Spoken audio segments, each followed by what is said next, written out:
Hello, I don't know if you can see me. You can see this little fella. Look, as soon as I say hello, give me a kiss. Bless him. Yes, in a minute. I'm making a quick video bird before we go home. Hello. So, this video is all about reminiscing.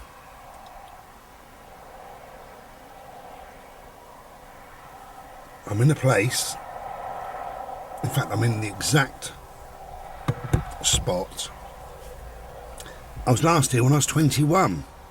Yeah, a child. Can you see me? It's so dark, isn't it? Never mind. Hopefully the camera will come out lighter. Let me just... That's better, isn't it? What do you reckon? Anyway, whatever. So I was last here when I was 21. What happened was I was working in a large supermarket and I bought a motorbike, a brand new motorbike off of my brother who had a motorbike business at the time. And I decided after a few weeks of owning it to go for a long journey. In them days, I don't know about now, but you used to have to brake an engine in by doing 40 miles an hour and no more. Crazy, really. So I went on quite a long journey, really, from Oxfordshire to Dorset.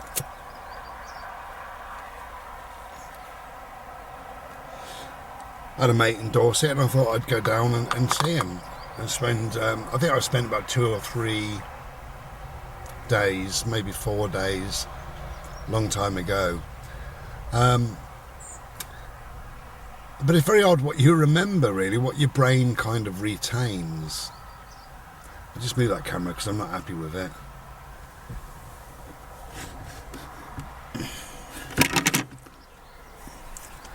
How's that?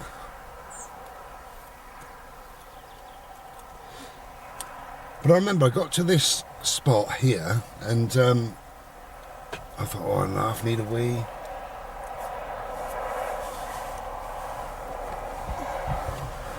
Could have got organised, couldn't I? I now need the window open.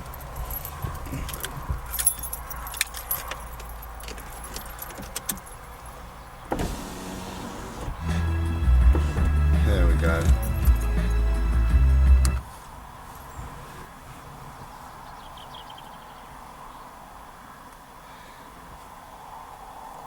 And it's not even a big story, really. I needed a wee, so I stopped here. There's a phone box and a bus shelter. Bus shelter is now covered in ivy and it's disused. It wasn't at the time. And I stopped here and I had a quick wee and I sat on my bike and I had a fag.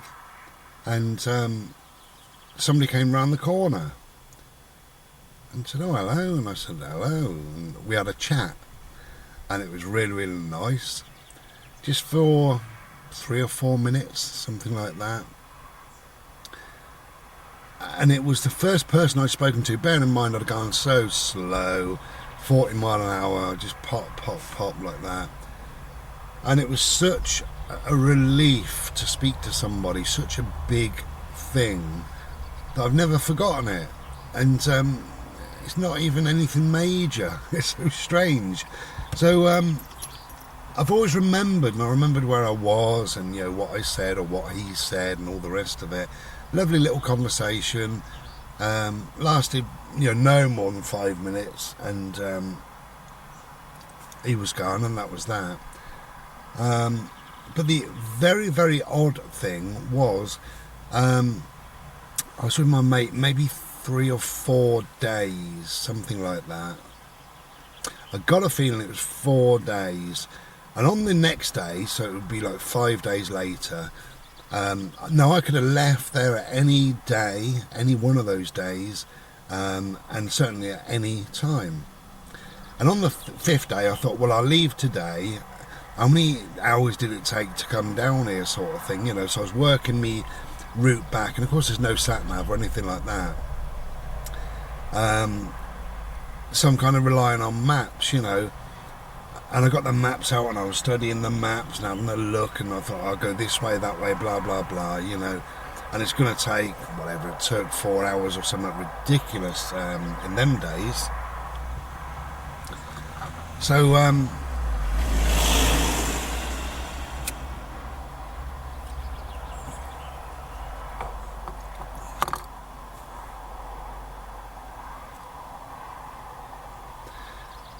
as I say, I could have left at any time, any day, and all the rest of it.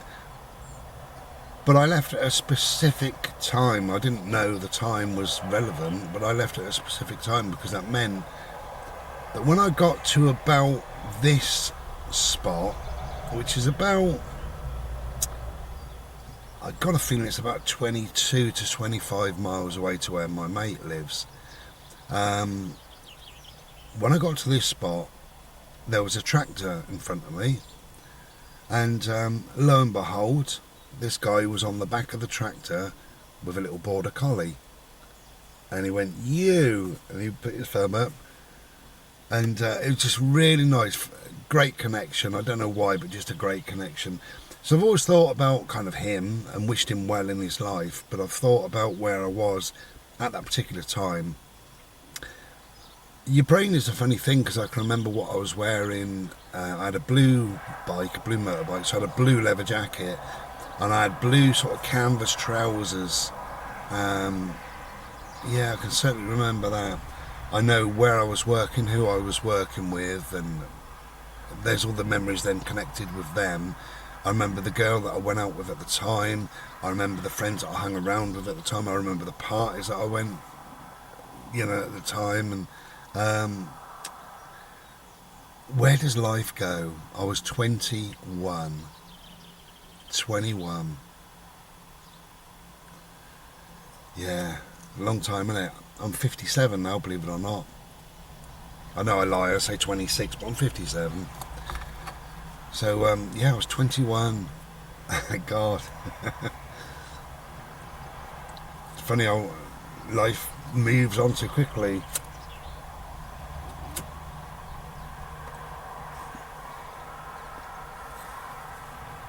I haven't rolled this very well. It's taken an age to smoke.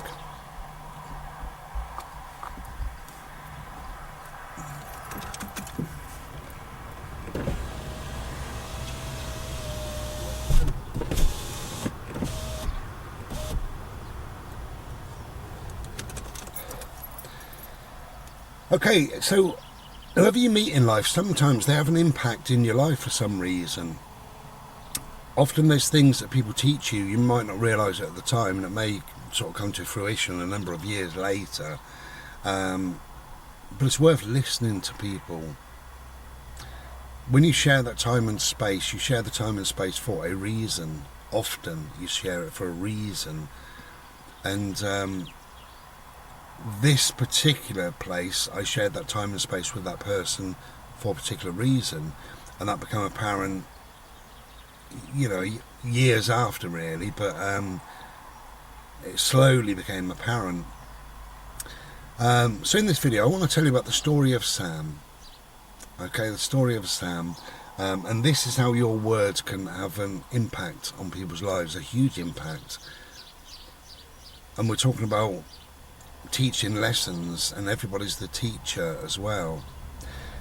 Now, I worked when I was about maybe 18, something like that. I worked at 2 different places, night work.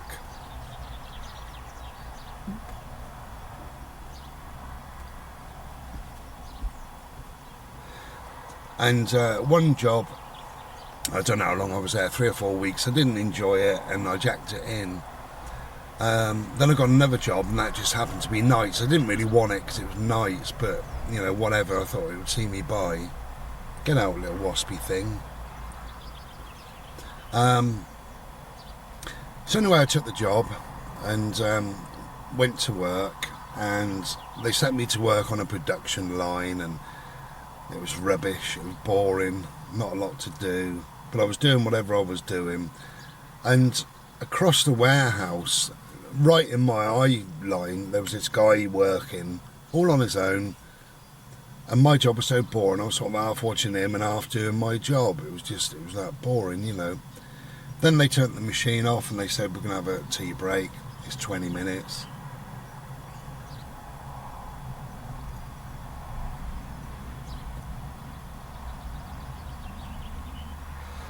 So I went off to the loo and went to the tea room.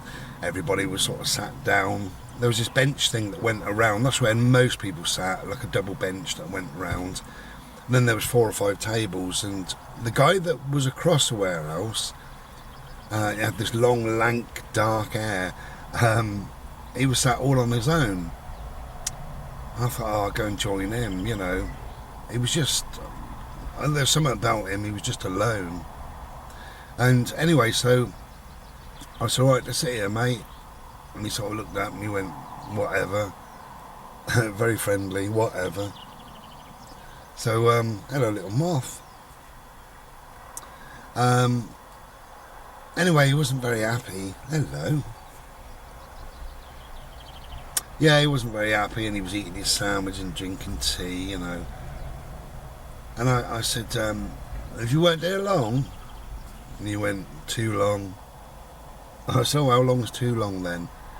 And he said, I think it was 8 months or 10 months or something like that, he would have said. I said, oh, quite a while then. He never answered. So I said, do you enjoy it? And he went, huh, what do you fucking think? And I said, why are you here then? And he said, what else could I do? And I said, you can do anything you want to. You know, he was only a young guy, same age as me maybe, a bit older. You can do anything you want to do. And he said, yeah, life's not that easy. And I said, well, it's what you make of it, isn't it, really?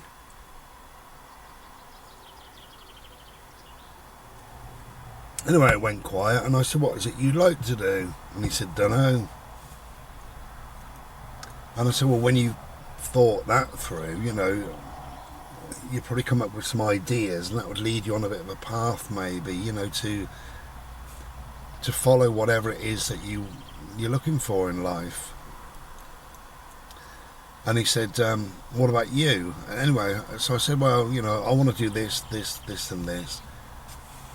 And he said, he kind of long, dark hair, and he sort of looked at me and he said, I want to work with kids. He said, is that weird? I said, why would it be weird? I said, I think it's absolutely wonderful. Little waspy things here. It's because the farmer's fields. Get out. There you go. I said, why would it be weird, you know? Anyway, I said, well, I wouldn't know how to start. Anyway, that was the end of tea break, and we had to sort of finish that conversation, and off we went.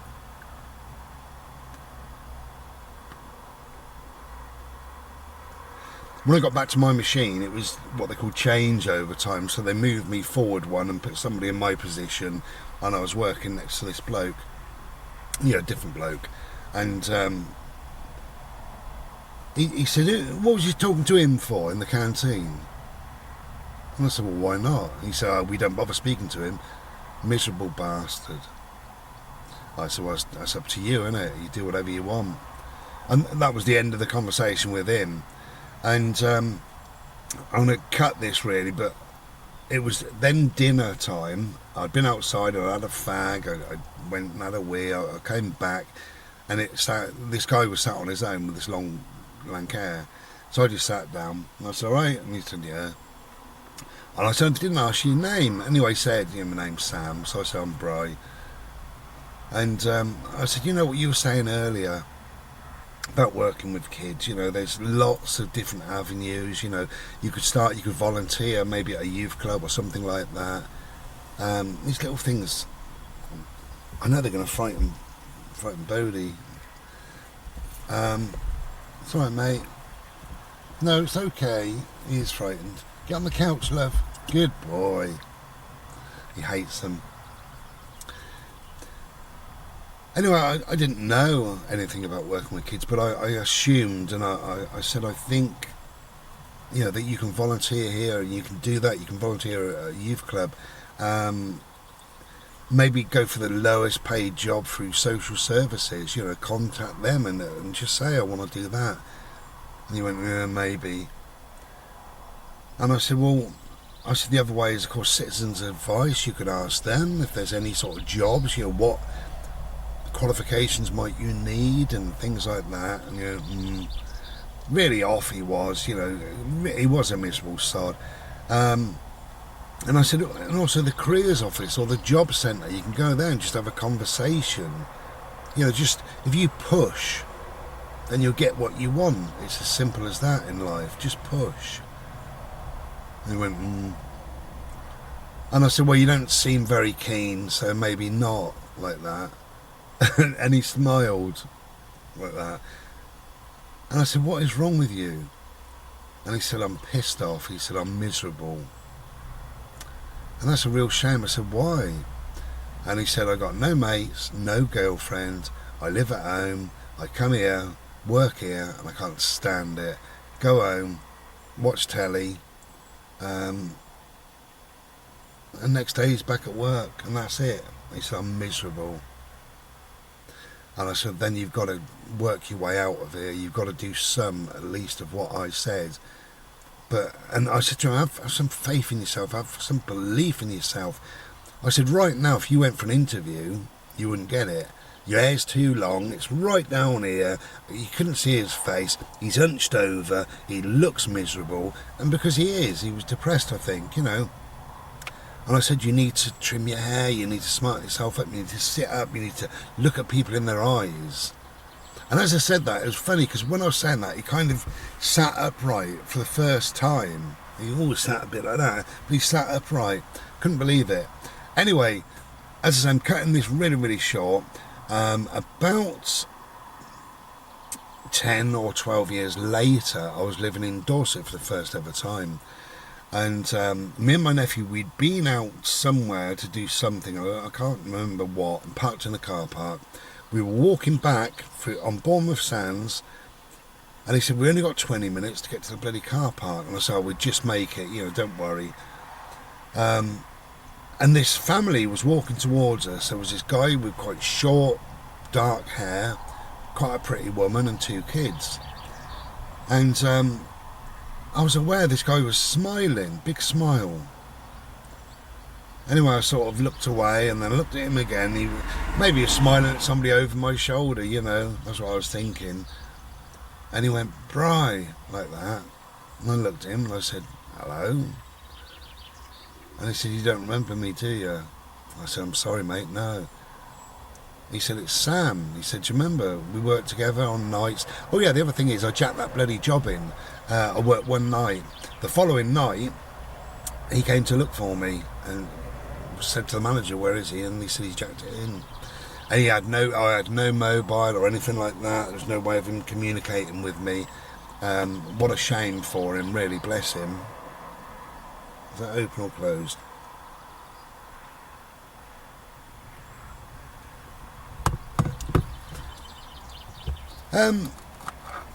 Anyway, I said, God, what, Sam with the long hair? And he said, yeah. And I said, you wanted to work with kids? He said, well, you've remembered. And I said, yeah. He said, well, guess what? Anyway, he was the head of some unit to do with child psychology. How amazing, absolutely amazing. Got married, got 2 kids and what have you.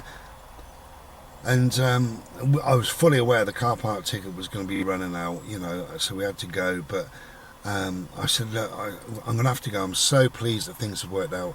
And he said, they've worked out because of you. Thank you. He said, I've always wanted to say thank you to you. And I knew one day, somewhere, we would bump into each other. And of all things, in Bournemouth, Anyway, he said, just before you go, he said, I'll tell you this. He said, got married 7 years ago. And he did a speech. And he said in the speech, and one person I'd like to mention who isn't here is somebody called Bri, who had an impact in my life, who actually changed my life. That's amazing that he mentioned me at his wedding. How strange. But I mean, he didn't know my name or where I'd lived or anything, didn't know much about me at all. But whatever I said to him had a huge, massive impact in his life. He went home, he spoke to his mum, and he said, "Mum, I'm going to have to jack that job in. I want to work with kids. I don't know how, but I want to do it." And she said, "Why don't you go and speak to so-and-so, some woman down the road?" And he went and spoke to her, and she got him a little job, little part-time job, and it built up from there and built up. And he had to go to school, night school. He had to do his college. He had to get a degree. He had to do this. He had to do that, and he managed to do it in a number of years. And how fantastic! So I mean, I don't really think I helped him a lot, but I mean, he seems to think I did. But yeah, so your words can have a huge impact. That's all I want to say, really. And you never know just by being there what that might do, what that might give to somebody, you might lead that person on in an avenue that's totally different to the one they thought they were going to be in,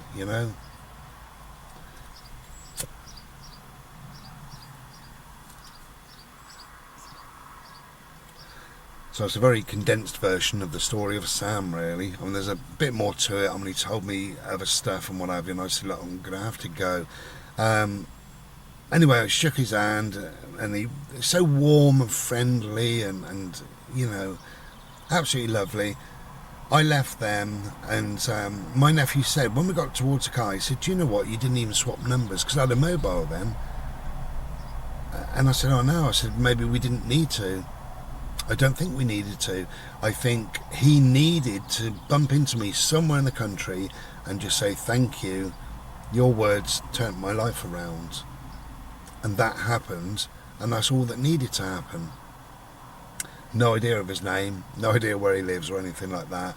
But I've thought of him often. I've always wished him well, and I've always hoped that maybe he was married or got kids or achieved something.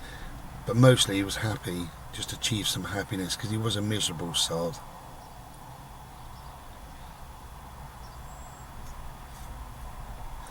Okay, hope you've enjoyed that, my little story of Sam. Cheers, take care, be well. Ta-da.